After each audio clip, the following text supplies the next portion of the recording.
আসসালামু আলাইকুম সম্মানিত ভাইরা, কেমন আছেন? এই তো আলহামদুলিল্লাহ আমি ভালো আছি। নাসিক পাটোয়ারি চাঁদপুর থেকে। এই যে দেখতেছেন আজকে ভিন্ন একটি ভিডিও। এখানে একটি ব্যাটারি দেখা যাচ্ছে। এটি হচ্ছে ইনভার্টার দিয়ে আমি আইপিএস তৈরি করেছি। তো হচ্ছে 120 অ্যাম্পিয়ার ব্যাটারি। চাইলে আপনারা আরও বড় ব্যাটারি ব্যবহার করতে পারেন, চাইলে আর একটু ছোটো ব্যাটারি ব্যবহার করতে পারেন। 30 অ্যাম্পিয়ার থেকে শুরু করে 300 350 অ্যাম্পিয়ার পর্যন্ত ব্যাটারি আছে। তো দেখেন 30 অ্যাম্পিয়ারের ব্যাটারি যে দাম হবে এবং 70 অ্যাম্পিয়ারের আরও বেশি হবে, তারপরে 120 অ্যাম্পিয়ারের আরও বেশি হবে, তারপরে 215 অ্যাম্পিয়ারের আরও বেশি হবে। তো এটাই স্বাভাবিক, যত বড় হবে তত ব্যাটারির দাম বেশি হবে এবং ব্রেকআপ ভালো পাবেন। তো ইনশাল্লাহ আপনারা দেখতেছেন আমি এখানে খুবই ভালোভাবে এই ইয়েটি আইপিএসটি অর্থাৎ এই যে দেখতেছেন আমার যে কাঙ্ক্ষিত হচ্ছে ইনভার্টারটি এখানে 2000 ওয়াটের। এর আগে একটা ভিডিওতে দেখলাম, তো এখানে 1000 ওয়াট লেখা, এখানে 1000 ওয়াট লেখা, আবার এখানে আইসা 2000 ওয়াট লেখা। দেখতেছেন এখানে 2000 ওয়াট আছে, এখানেও 2000 ওয়াট আছে আমারটায়। তো যাই হোক, যে এটা অরিজিনাল অথবা কপি, যাই হোক আমি এতটুকু আসলে বলতে পারবো না, আমি তো খুলিনি এখনো। এই যে দেখেন, তো আসলে ভিডিওটি দেওয়ার উদ্দেশ্য হলো এই ইনভার্টারটি আমি পরপর 2বার ঠিক করেছি। করার পরে আমি কিন্তু মানে আনার পরে যেদিন আনছি সেই দিনই ব্লাস্ট হয়ে গেছে, চলার পরে ব্লাস্ট হয়ে গেছে। উল্টাপাল্টা সংযোগের কারণে এটা হয়েছিল। এটা এখান থেকে হচ্ছে আমার ইনভার্টারের যেই ইনভার্টারের যে ইনপুট সংযোগটি এটি, তো এখানে লালের জায়গায় কালা, কালোর জায়গায় লাল হয়ে গেছিলো, এই জন্য ব্লাস্ট হয়ে গেছে। তো আমি আসলে আমি কাজ জানি, এটির সম্পর্কে আমার অভিজ্ঞতা আছে, অর্থাৎ ইলেকট্রিক কাজ আমি জানি। তো আমার ইলেকট্রিক কাজ বাইরের কেউ করে না, বা আমি বাইরে কাজ করি না, বাট আমার নিজের কাজগুলো আমি নিজে করি, যার জন্য আসলে এখনও তার টানা হয়নি। এখানে দেখতেছেন উল্টাপাল্টা কানেকশন করে রাখছি, এখনও চুনা কালার করা হয়নি, তারপরে ওয়ারিংয়ের কাজ শেষ করিনি, ঘরে উঠে গেছি, দেখতেছেন।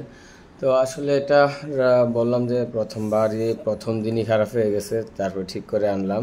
আনার পরে দ্বিতীয়বার আবার ঠিক একই কাজ করলাম। আমার মনে হয় সম্ভবত এখানে কোনো ফল্ট ছিল কিনা আমি জানি না, যে কারণেই হোক ব্যাটারি চার্জ করতো না, বা ভিতরে চার্জিং অপশনটা সমস্যা হয়ে গেছে। তো হয়ে যাওয়ার পরে ফেলে রেখেছি, মন খারাপ হয়ে গেছিলো যে কী ব্যাপার, আমি কাজ জানি তারপরেও কেন এটা এত সমস্যা করবে, বা চালাতে কেন পারবো না, কত টাকা খরচ করবে এর পিছনে। ঠিক আমাকে দ্বিতীয়বার আবার ভাবলাম যে না ভাই, একটু ঠিক করে আনার পরে এটাকে আমি যখন লাগাই, পরবর্তীতে সম্পূর্ণ লাইনগুলো আমি খুবই খেয়াল করে, যেমন এখানে যে ব্যাটারির ইনপুট বা দিলাম, সেখানে লাল কালায় ওটা ঠিক রাখার পরে এই ওয়ারিংগুলো আমি ভালো করে চেক দিলাম। দেওয়ার পরে টোটালি আমার লাইনটাকে আমি আউট করে তারপরে আমি সংযোগটা করি। এখানেও আমি বারবার চেক করি, চেক করার পরে এখান থেকে আর কি একটা রিলে ব্যবহার করছি। এটা করছি সেফটির জন্য, যখন ব্যাটারিটা চার্জ করবে। আসলে এটা ব্যবহার করার কারণটা হলো, যখন আমি এই ব্যাটারি চার্জ হবে, বিদ্যুৎ চলে গেলে যখন আমার লোড দিব, এই যে দেখতেছেন ফ্যান চলতেছে, মোট আমি 3টা ফ্যান আমি চালাইতেছি। আমি ব্যালেন্স হাতে রাখছি, চাইলে 1000 ওয়াট দিয়ে 3টা 4টা ফ্যান চালানো যায়। তো 2টা বা 3টা তো 100% দেখতেছেন। যাই হোক, আমি একটু ব্যালেন্স বেশি রাখার জন্য 1000 টাকা বেশি খরচ করছি, এটাতে 1000 টাকার মতো বেশি নিচ্ছে আমার কাছে। তো যাই হোক, পরে এটা দেওয়ার উদ্দেশ্য হলো, যখন ব্যাটারি চার্জ করবে তখন আমার এটাতে কোনো প্রেশার পড়বে না, বিদ্যুৎ থেকে সরাসরি চলবে।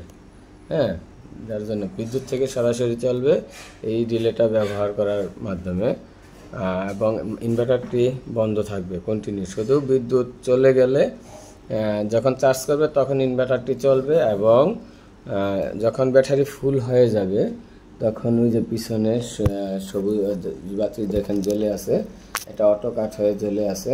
এখন কিন্তু ইনভার্টার বন্ধ, ব্যাটারি সংযোগের কারণে লাইটটি জ্বলে আছে।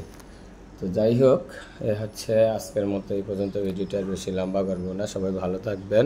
আর আরেকটি কথা বলি, আসলে ইনভার্টার কিন্তু খারাপ না, সঠিক সংযোগ করলে আপনি ভালোভাবে চালাইতে পারবেন। তো সবাই ভালো থাকবেন, সুস্থ থাকবেন। আল্লাহ হাফেজ, আসসালামু আলাইকুম।